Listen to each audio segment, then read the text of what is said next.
Yep, believe it or not, you just hit play on 10-Minute Tech Talks, business insights and growth hacks for the time crunched entrepreneur. And I'm Jonathan Kirsting with the Pittsburgh Technology Council, with nearly 3 decades telling the stories of Pittsburgh's tech sector from the successful tech companies and the women and men behind them.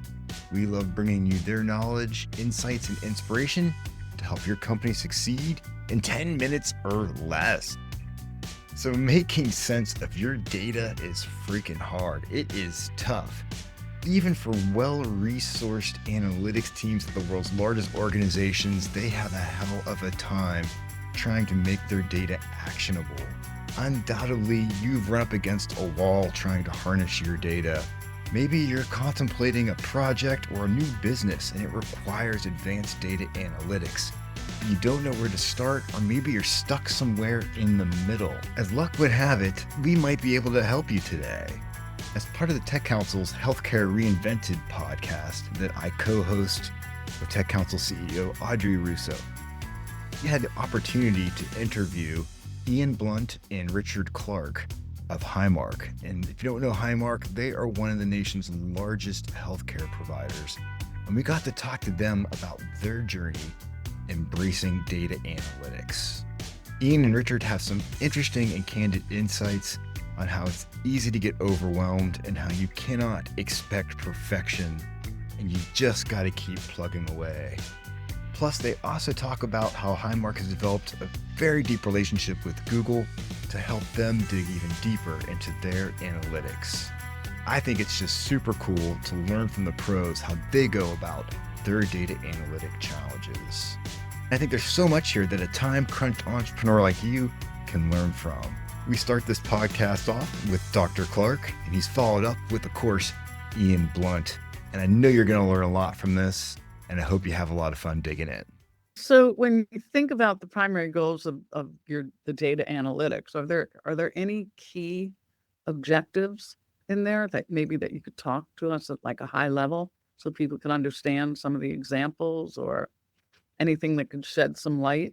Yeah, I mean, I'll start and then Ian, please build on this. Obviously, Highmark's mission, right, is to create remarkable health experiences, freeing Right. people to be their best. And I think our work is to really liberate the kind of expertise that kind of either sits within the data or within a small number of people's heads to allow that to happen, right? And, David Holmberg has been saying for a while that we're data rich and insight poor. And I keep telling him, hey, I think we're trying to get a little wealthier every day, from an insight perspective. And I think we're really doing that. I think Ian said it really well, right? We're trying to show up, not, 30 days after, not 30 minutes after. We're trying to show up at the moment that someone needs, additional expertise and insight with some analytic insight derived based on our wealth of data to help more optimal choice get made.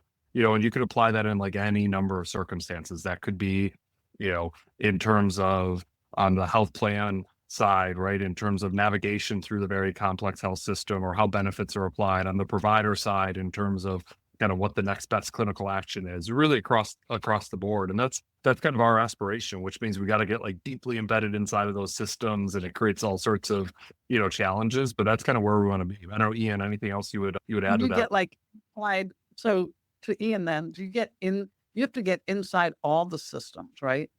Oh yeah. So when people So think about systems, it's yeah, like patient flow, individual care, as well as things that sit across. yeah. these And that's a different- big part of our success, especially in those earlier years. Just subject matter knowledge of how these systems fit together, and then from a more technical point, how to kind of connect them so we can get the information out. And one thing you'll see just across the healthcare industry is data tend to be incredibly siloed, not Mhm. terribly well documented.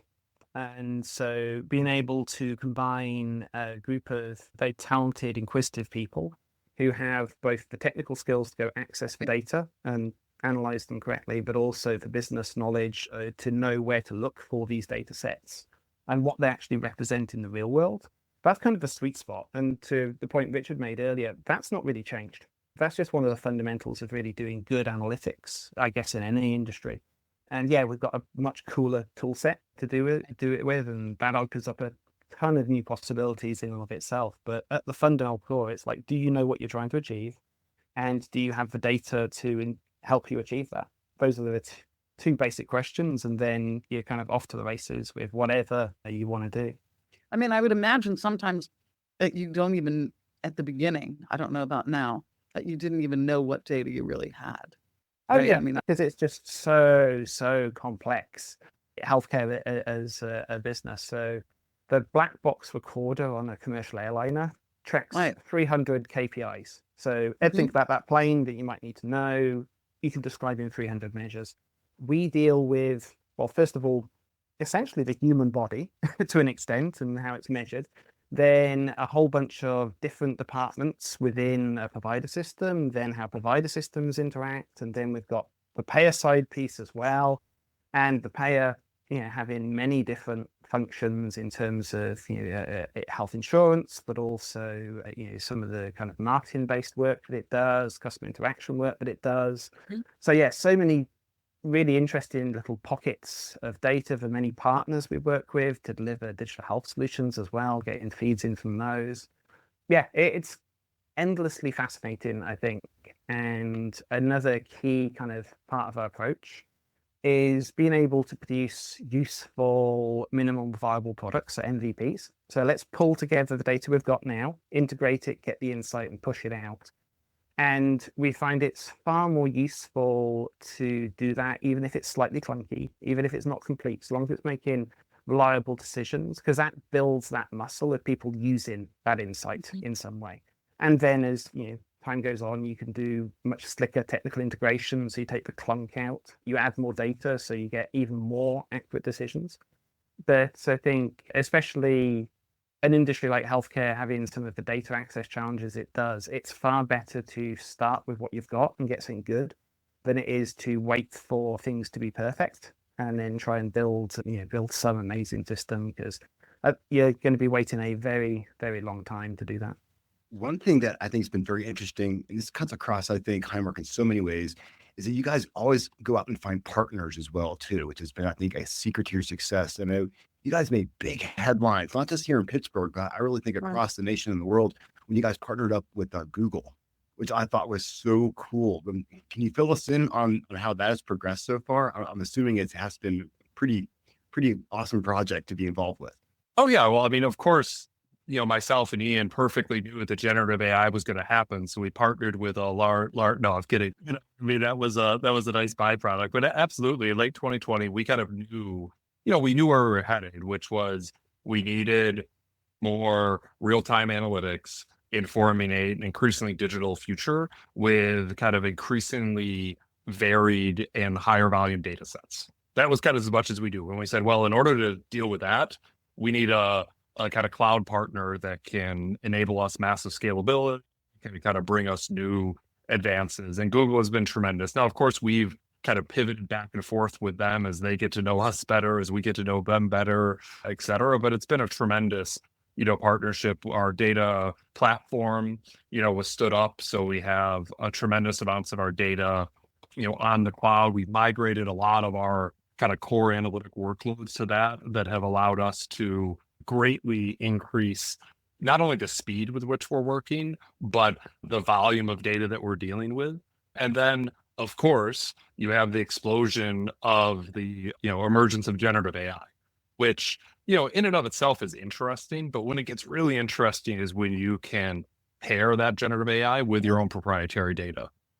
And, our secure Google Cloud Platform allows us to do that, exactly that, with meeting all of the security parameters, with meeting kind of zero data leakage. We're not letting our data get out into the world, but then allow us to apply these foundational models that, of course, we could never train ourselves, but we can leverage them grounded and trained in our own data. It's been, truly, transformational to us and really opened up a whole new set of data that we'd even consider, because now it's not just all the data that are kind of in some database structure, but it's all the written, documents across our entire enterprise, which is like a lot.